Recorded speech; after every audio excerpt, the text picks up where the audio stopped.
दोस्त, पढ़ता तो हर कोई है, लेकिन क्यों कुछ स्टूडेंट्स एवरेज रह जाते हैं और क्यों कुछ टॉपर बन जाते हैं? इसका सिर्फ एक ही कारण है, वो है इफ़ेक्टिव टेक्निक्स। अगर आप बोर्ड्स एग्ज़ाम की तैयारी कर रहे हो तो ये वीडियो आपके लिए ज़रूरी है, और अगर आप competition exam UPSC, NEET, IIT इनकी तैयारी कर रहे हो तो ये वीडियो आपके लिए बहुत ज़रूरी है।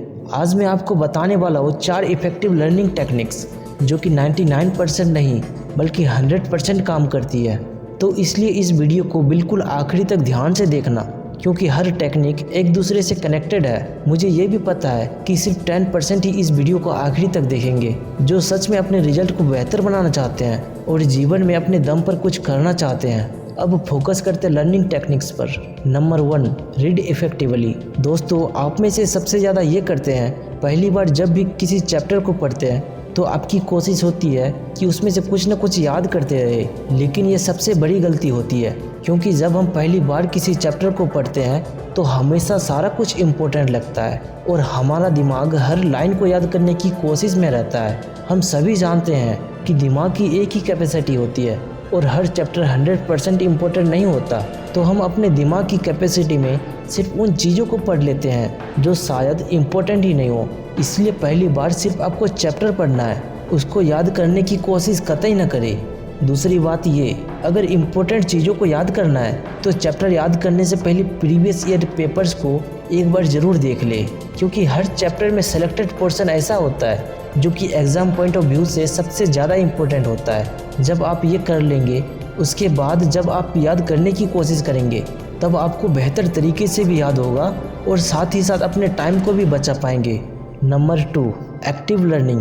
दोस्तों, आपने कई बार सुना होगा कि बोल बोल कर पढ़ो तो तुमको जल्दी याद होगा। तो आप हर लाइन को एक मंत्र की तरह जपते रहते हो और बार बार एक लाइन को बोल बोल कर याद करने की कोशिश करते हो, लेकिन यह तरीका वैज्ञानिक तौर पर बिल्कुल भी सही नहीं है। कि जब भी आप किसी सब्जेक्ट को याद करने की कोशिश करते हैं, उसमें से उन चीज़ों को अंडरलाइन करना शुरू कर दो जो आपको इम्पोर्टेंट लगती है। इम्पोर्टेंट चीज़ों को सेलेक्ट करने के बाद हमें अपने हिसाब से उस टॉपिक को समझना है। इससे आपके 2 काम आसान हो जाएंगे।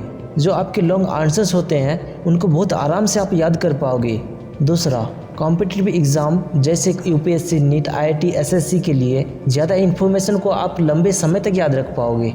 अब आपको सिर्फ एक चीज़ का ध्यान रखना है कि जब आप रिवीजन करने बैठे तो दोबारा से आपको लाइनों को बार बार दोहराना नहीं है।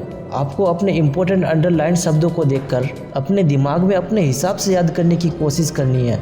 हो सकता है आपको बहुत कम याद आए, लेकिन उससे कोई दिक्कत नहीं, बस आपको अपने दिमाग पर जोर डालना है, जिससे आपकी मेमोरी कनेक्शन स्ट्रांग होंगे और समय के साथ आप खुद में बहुत ज़्यादा इम्प्रूवमेंट पाओगे। Number 3, smart revision. दोस्तों, सबसे बड़ी दिक्कत ये है कि जो भी हम याद करते हैं वो एग्ज़ाम के समय तक लगभग हम भूल जाते हैं। हम अपने दिमाग में लाख कोशिश करते हैं, लेकिन फिर भी वो समय पर याद नहीं आता। आपने कभी सोचा है ऐसा क्यों होता है? आज साइंटिफिकली समझ लो कि ऐसा क्यों होता है। यह होता है फॉरगेटिंग कर्व के कारण। जैसे कि जब हम कुछ भी याद करते हैं तो तुरंत हमको 100% याद होता है, लेकिन मात्र 20 मिनट के बाद वो 58% रह जाता है और 1 महीने के बाद मात्र 21% याद होता है। मतलब लगभग 1 महीने के अंदर आप 80% भूल जाते हो। तो इसके लिए आपको समय समय पर रिवाइज करते रहना है और उसके साथ ही हमको इस ग्राफ को स्लो डाउन भी करना है। इसके लिए आपको पहला रिवीजन 1 दिन बाद करना है, दूसरा रिवीजन 3 दिन बाद करना है, तीसरा रिवीजन 7 दिन बाद करना है,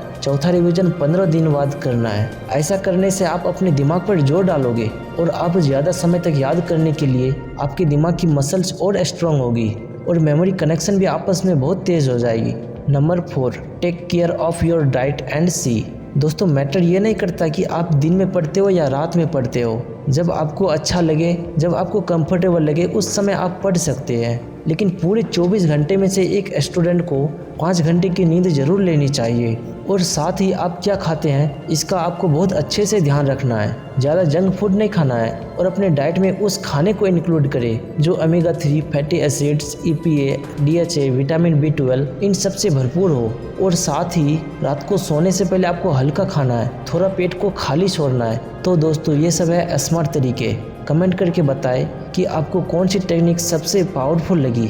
दोस्तों, रोज़ ऐसे वीडियो को देखने के लिए इस चैनल को अभी सब्सक्राइब करें। तो मिलते हैं अगले वीडियो में, तब तक के लिए जय हिंद, जय भारत।